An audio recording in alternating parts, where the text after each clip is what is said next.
President Joe Biden's administration on Thursday said it will add sections to a wall on the U.S.-Mexico border amid a record number of migrant crossings. It's a reversal that embraces a signature policy of former President Donald Trump, who made building the wall a central tenet of his first campaign for president.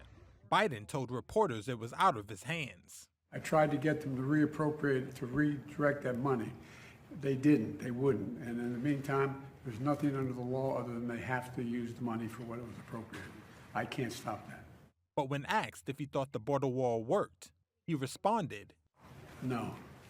Later, White House Press Secretary Karine Jean-Pierre wouldn't specify what law exactly the administration would be breaking if they didn't use the funds. This is a law that we are complying with.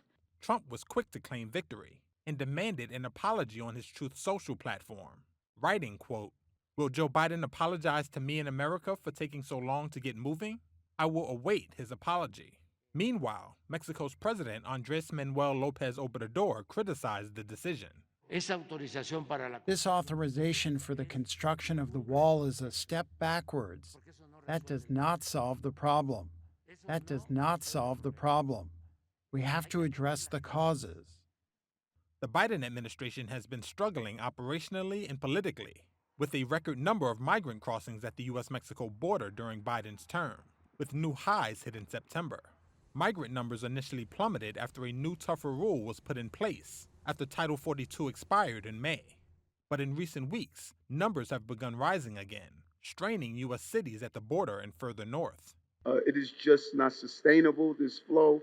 During a visit to Mexico City on Thursday, part of a tour through Latin America, New York City Mayor Eric Adams said his city cannot accommodate any more migrants. We are at capacity, and many people believe when you enter New York City, you're going to automatically have a job, you automatically are going to be living in a hotel, and there's just a climate that's there, and it's just not a reality. According to Adams, more than 100,000 migrants have arrived in New York City since last spring, which he says has resulted in $12 billion in additional city spending.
I can't look at this and tell you that operationally, I think this is going to move the needle. Like, this is it. This is not the missing link.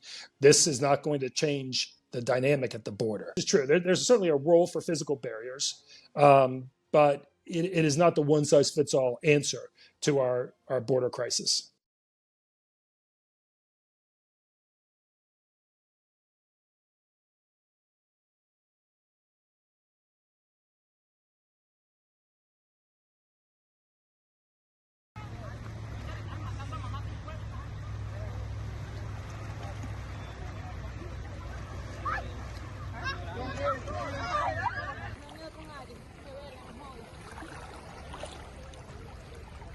But by and large, the primary problem remains not our ability to apprehend people who enter the United States unlawfully, but our ability to process them on the back end, our ability to get them through the immigration court system, to hear their asylum claims, and then to remove them from the United States. That has been the challenge. And obviously, fencing is not going to solve that challenge. The fencing is on the US side. My point is that the migrants can still cross the river, get their 2 feet in American soil, and make that asylum claim. I'm running to be president of all America, including 3 million American citizens living in Puerto Rico. I'm not going to steal the money that desperately needed to reconstruct the island in order to build a wall along the border that does nothing to keep Americans safe.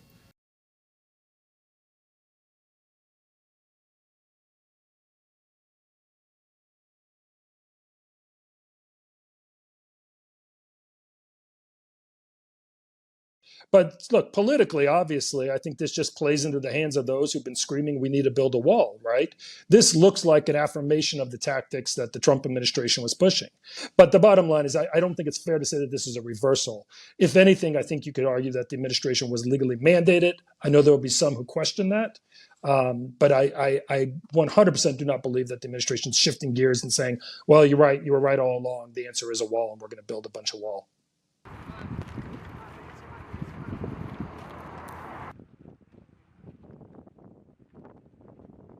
The smuggling organizations realize that we've never funded our asylum system, and now you're seeing, the percent, large numbers of people, all of whom want to be apprehended, but they know that there's not enough resources for DHS to detain them or to quickly give them an asylum hearing, right? So that's how they're exploiting. That's what the smugglers are coaching them to do, and that's what they're exploiting today.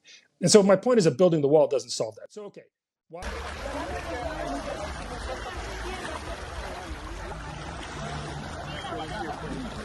And so as we see more and more diverse nationalities come to the border, apprehending them and processing them becomes more difficult because we may have limited or no repatriation agreements with their country of origin, but we also have an increased number of people who are asking for asylum. And once on U.S. soil and apprehended, they have that right to ask for asylum and then have to be processed as such.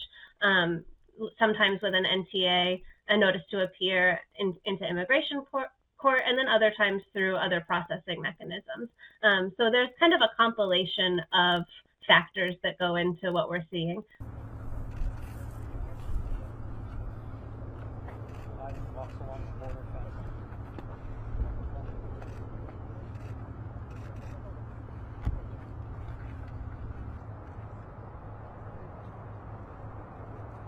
I think it's important to note that with the border wall structure, so the actual physical wall, also comes a lot of other technologies. And so there's surveillance technologies and other things that can sort of help the Border Patrol have a better situational awareness of the area. And so when we talk about border wall funding, it's not actually just the wall, but also all of the technology that comes with it. It can't necessarily stop migration, right? But it can make it easier for the Border Patrol to apprehend people at certain points.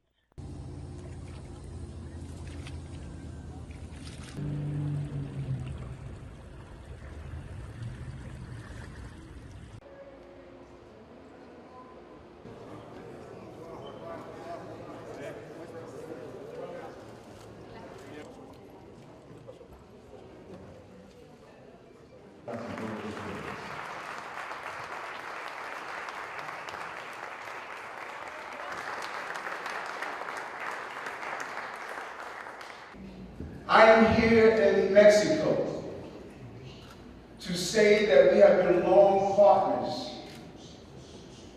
We are neighbors. We are familiar. Mi casa, su casa.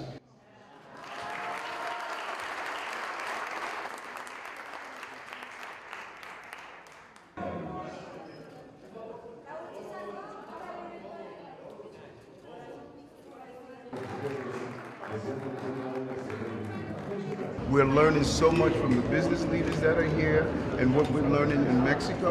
We're going to further expand our knowledge of what is happening in Colombia and what is happening in Ecuador. So I must go back and be a voice to use my platform on a local level, but also on a national level with the national government, and call on the United Nations and international leaders to deal with this global migrant ship. We learned this morning.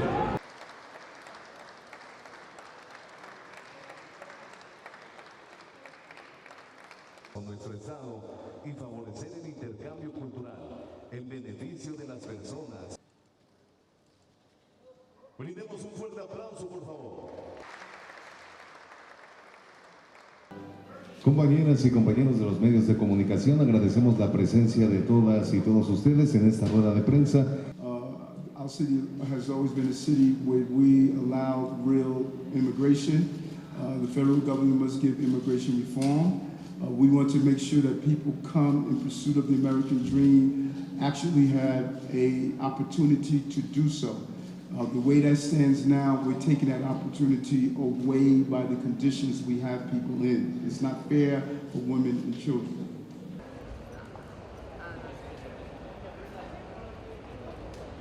Representantes de la prensa, miembros de la prensa, muchas gracias por acompañarnos. Una disculpa. The United States and Mexico are working together as partners in common purpose. But the scale and scope of the challenges that we face is also unprecedented. Entre los dos países y que dan cuenta, la verdad, del excelente estado de la relación bilateral. We're taking steps to aid the most vulnerable, those most vulnerable to organized crime, training nearly 200 Mexican immigration officials to better screen, identify, and assist potential human trafficking victims. Yo quiero agradecer la presencia de mi colega. Today's dialogue, as you heard as well, included migration for the first time.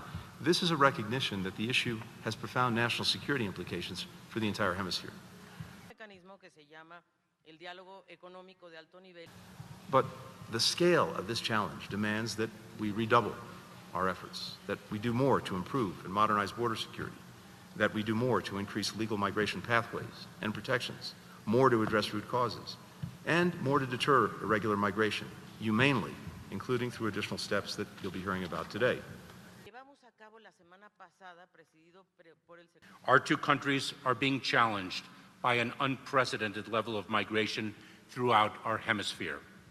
The United States is committed to continuing to work closely with Mexico as we implement the model that pairs the historic expansion of safe, orderly, and lawful pathways for migrants to come directly to the United States or elsewhere to obtain humanitarian relief outside the grip of the smugglers, with strict consequences for those who do not use those lawful means to enter our country.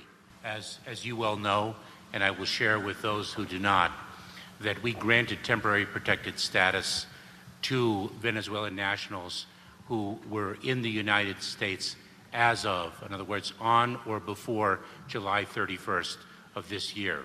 We have made a determination that it is safe to return Venezuelan nationals who've arrived in the United States subsequent to July 31st and do not have a legal basis to remain here. And we have now successfully negotiated an agreement with the country of Venezuela to repatriate those Venezuelan nationals who have arrived subsequent to July 31st and do not have a basis to remain in the United States. We are a nation of immigrants, and we are a nation of laws. And Eileen, just to add a footnote to that, we have an ironclad commitment to provide protection for those who qualify. That remains paramount in everything we're doing. And by the way, we also look to all the other countries in the hemisphere to do the same thing, to make sure that they're making good on their own obligations.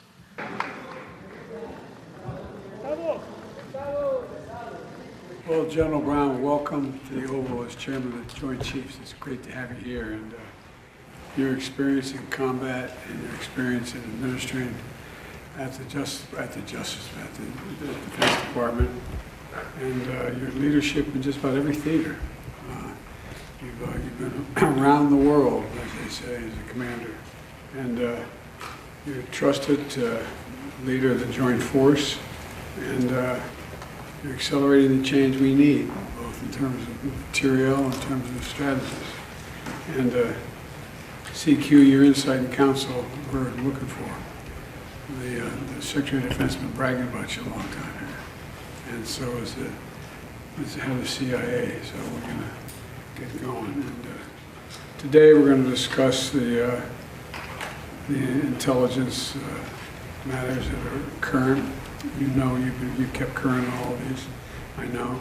But we're going to discuss Ukraine, Iran, DPRK, and also our continued enhancement of stability in the Indo-Pacific, in that whole area. So anyway, there's a lot we have to do, and I just wanted to welcome you. Thank you for being here. That's why we let the press in here for this reason and having it for the PDB. But, welcome. Okay, guys. Mr. President,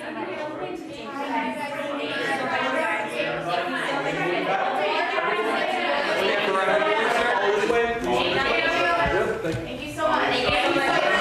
I'll answer one question on the border wall. The border wall, the money was appropriated for the border wall. I tried to get them to reappropriate, to redirect that money. They didn't, they wouldn't. And in the meantime, there's nothing under the law other than they have to use the money for what it was appropriated. I can't stop that. Do you believe the border wall works? No. Okay, thank you. Thank you so much.